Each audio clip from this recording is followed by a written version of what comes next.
ಚಿಂತನೆಗಾಗಿಟ್ಟುಕೊಂಡ ವಿಷಯವು ಶ್ರೀಮನ್ ನಿಜಗುಣ ಶಿವಯೋಗಿಗಳ ವರಿಂದ ವಿರಚಿತವಾದ ವಿವೇಕ ಚಿಂತಾಮಣಿಯ ಒಂದು ಪ್ರಕರಣವನ್ನೇ ಆಧಾರವಾಗಿಟ್ಟುಕೊಂಡಿನ ಕಾರ್ಯಕ್ರಮವು ಆರಂಭವಾಗುತ್ತದೆ. ಜ್ಞಾನಿಯಿಂದ ಈ ಲೋಕಕ್ಕೆ ಏನು ಪ್ರಯೋಜನ? ಜ್ಞಾನಿ ಒಬ್ಬ ಜೀವನ್ಮುಕ್ತ, ಒಬ್ಬ ಸ್ಥಿತಪ್ರಜ್ಞ, ಒಬ್ಬ ಆರೂಢ, ಒಬ್ಬ ಸಂತ. ಅಂತ ಜೀವನ್ಮುಕ್ತ ಸ್ಥಿತಿಯಲ್ಲಿ ಇರ್ತಾನವ. ಜೀವನ್ನೇವ ಮುಕ್ತ ಜೀವನ್ಮುಕ್ತ. ಜೀವಿಸಿಕೊಂಡಿರ್ತಾರ, ಜೀವತ್ವ ಹೋಗಿರ್ತವಂಗ. ಜೀವತ್ವ ಅಂದ್ರ ನಾನು ನನ್ನದೆಂಬುದನ್ನು ಎರಡನ್ನೂ ಕಳೆದುಕೊಂಡು ಅವ ಉಳ್ಕೊಂಡು ನಿತ್ಯ ಆನಂದದಲ್ಲಿ ಇರ್ತಂತ ಜೀವನ್ಮುಕ್ತ. ಹೆಂಗ ಸರ್ಪ ಇರ್ತೈತಿ, ಸರ್ಪತ್ವ ಹೋಗಿರ್ತೈತಿ. ಅಂತ ಜೀವನ್ಮುಕ್ತನಾದ ನಿರುಪದ್ರವವಾದ ಈ ಪ್ರದೇಶದಲ್ಲಿ ಅವ ಎಲ್ಲಿ ವಾಸವಾಗಿರ್ತಾನ, ಉಪದ್ರವ ಇರುವುದಿಲ್ಲ ಅವನಲ್ಲಿ ವಾಸ. ಅವ ಬಂದು ಎಲ್ಲಿ ಸ್ಥಾನವನ್ನು ನೆಲೆಯೂರಿರ್ತಾನೋ ಆ ಸ್ಥಾನವೆಲ್ಲವೂ ಪಾವಿತ್ರತೆಯಾಗಿರುತ್ತದೆ. ಅಂತ ಜೀವನ್ಮುಕ್ತ ಸಿಗುವುದು ಬಹಳ ದುರ್ಲಭ ಅದ. ಅದಕ್ಕೆ ಜ್ಞಾನಿ ತ್ರೈಲೋಕ್ಯ ಸುದುರ್ಲಭಂ. ಬಹಳ ದುರ್ಲಭ ಜ್ಞಾನಿಗಳು ಸಿಗುವುದು. ಆ ಜ್ಞಾನಿಗಳ ಹೆಂಗಿರ್ತಾರಪ್ಪ ಅಂತ ಕೇಳಿದ್ರ ನಿಜಗುಣರು ಒಂದನೇ ಹೇಳ್ತಾರ, ಅರಿಯದ ಮೂಡನ ಪರಿಯೊಳಿರ್ಪನು ನಿಜನ ಮರಿದ ಮಹಾಪುರುಷ. ತನ್ನ ತರ್ಕಿಸದೆ ಎಲ್ಲರ ಕೂಡ ಸಂಚರಿಪನು, ಉಂಡುಟ್ಟು ಸಂಚರಿಪನು. ತನ್ನ ನಿಜವನ್ನು ಪರೀಕ್ಷಿಸಿ ಏನ್ ಮಾಡಿದ, ತನ್ನ ನಿಜವನ್ನು ಅರಿತ ಮಹಾಪುರುಷ ತನ್ನ ಕುರುವು ತೋರದೆ ತನ್ನ ಗುರುತು ತೋರಗೊಡುದಿಲ್ಲವ. ನಾ ಹೀಗ ಅದೇನಿ ಅಂತ ನೋಡೋರ ಕಣ್ಣಿಗೆ ಹೆಂಗ ತೋರ್ತಾನಪ್ಪ ಅಂದ್ರ, ಹುಚ್ಚುರಂಗ ಹೊರಗೆ ತೋರಿದ್ರ ಒಳಗ ಸದಾ ಕಾಲದಲ್ಲಿ ತನ್ನ ಆತ್ಮಾನಂದದಲ್ಲೇ ಇರುತ್ತಾನೆ ಅಂತ ಮಹಾಯೋಗೀಶ್ವರ ಅಂತ. ಇನ್ನೊಂದು ನಿಜಗುಣರು ಒಂದು ಕಡೆ ಹೇಳ್ತಾರ, ಅಂತರ ಆತ್ಮ ಅವಸ್ಥೆಯೋಳ್ ಕುರುಂತಾನೆ ಅಂತ. ಯಾವಾಗಲೂ ಅವನ ಮನೋವೃತ್ತಿಯು ಅಂತರ್ಮುಖವಾದಾಗ ಕೇವಲ ಬಿಂಬರೂಪವಾದ ಆನಂದದಲ್ಲಿಯೇ ಅವನ ಕ್ರಮಮಾನ ಇರ್ತದೆ. ಪ್ರಾರಬ್ಧ ಕರ್ಮಾನುಸಾರವಾಗಿ ಅವನ ಮನೋವೃತ್ತಿಯು ಬಹಿರ್ಮುಖಕ್ಕೆ ಬಂದಾಗ ಆ ಆನಂದದ ವೃತ್ತಿಯಲ್ಲಿ ಅವನ ನೇತ್ರ ಸಂಬಂಧಕ್ಕೆ ಯಾರು ಕಣ್ಣಿಗೆ ಬೀಳ್ತಾರ ಅವರೆಲ್ಲರೂ ಉದ್ಧಾರವಾಗುತ್ತಾರೆ ಅನ್ನೋ ಮಾತನ್ನು ನಿಜಗೊಂಡ್ರಿಲ್ಲಿ. ಜ್ಞಾನಿಯಿಂದ ಈ ಲೋಕಕ್ಕೆ ಏನು ಪ್ರಯೋಜನ ಅಂದ್ರ, 4 ಪ್ರಕಾರವಾದ ಜನಗಳು ಇಲ್ಲಿ ಉದ್ಧಾರವಾಗುತ್ತಾರೋ ಅಂತ ಹೇಳ್ತಾರೆ. ಒಂದನೇದವ ಶಿಷ್ಯ, ಎರಡನೇದವ ಭಕ್ತ, ಮೂರನೇದವ ಪಾಪಿ, ನಾಲ್ಕನೇದವ ಉದಾಸೀನ. ಇಲ್ಲಿ ಶಿಷ್ಯನಾದಂಥವನು ಅಂದ್ರೆ ಶಿಷ್ಯ ಅಂದ್ರ ಕೇವಲ ಪರಿಪೂರ್ಣವಾದ ಬ್ರಹ್ಮಸ್ಥಿತಿಯನ್ನು ಇದೇ ಜನ್ಮದಲ್ಲಿ ನಾನು ಪಡೆಯಬೇಕೆನ್ನುವ ಉತ್ಕಟವಾದ ಇಚ್ಛೆ ಉಳ್ಳವನೇ ಶಿಷ್ಯ. ಅವ ಏನು ಮಾಡ್ತಾನೆ, ಅಂತ ಜೀವನ್ಮುಕ್ತದ ತತ್ವಜ್ಞಾನಿಯಲ್ಲಿ ವಿಶ್ವಾಸವಂದ್ರ, ವಿಶ್ವಾಸ ಅಂದ್ರ ಶ್ರದ್ಧೆ ಉಳ್ಳವನಾಗಿ.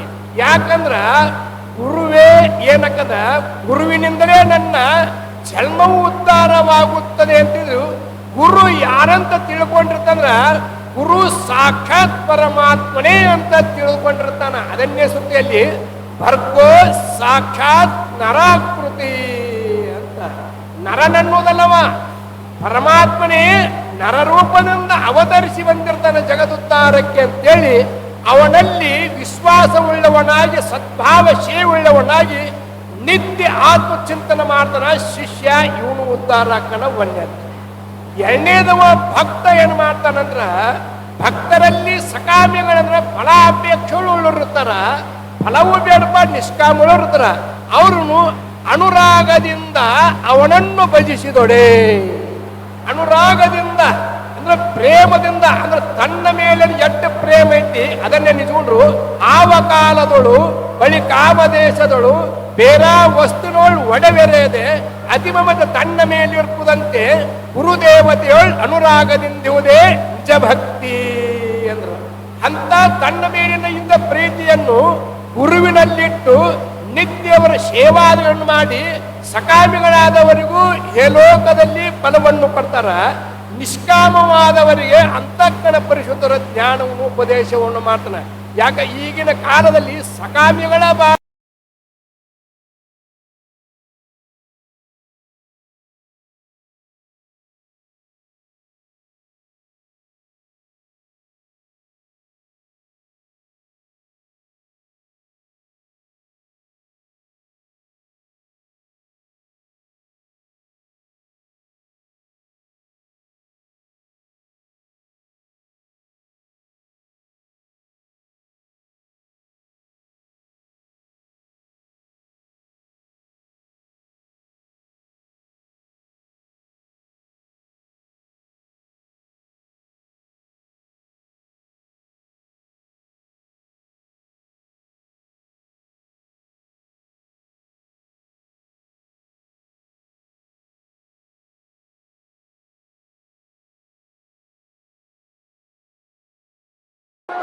ಮಾತ್ರೇಣ ಪಂಚಾಕ್ಷರ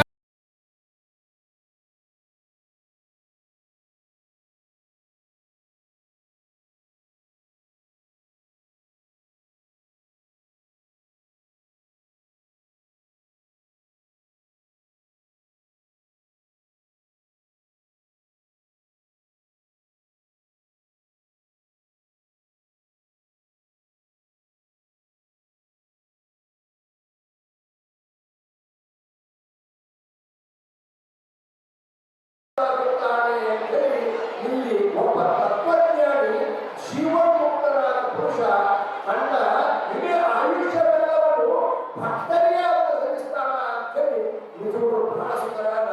ಇಲ್ಲಿ ಚಂಡ ಋಷಿಕೇಂದ್ರ ಮಹಾಸ್ವಾಮಿಗಳು ಭಗವದ್ಗೀತ ಪೂರ್ವದಲ್ಲಿ ಮುಂದಿನ ಪುಸ್ತಕಗಳನ್ನು ಹೇಳಿದ್ರು. ಏನೇ ರೀತಿಯಲ್ಲ ಕೇವಲ 25 ಮಣಿ ಅಷ್ಟೇ ಇದ್ದು ಚಂಡ ಋಷಿಕೇಂದ್ರ ಮಹಾಸ್ವಾಮಿ ಈ ಭೂಮಿಯ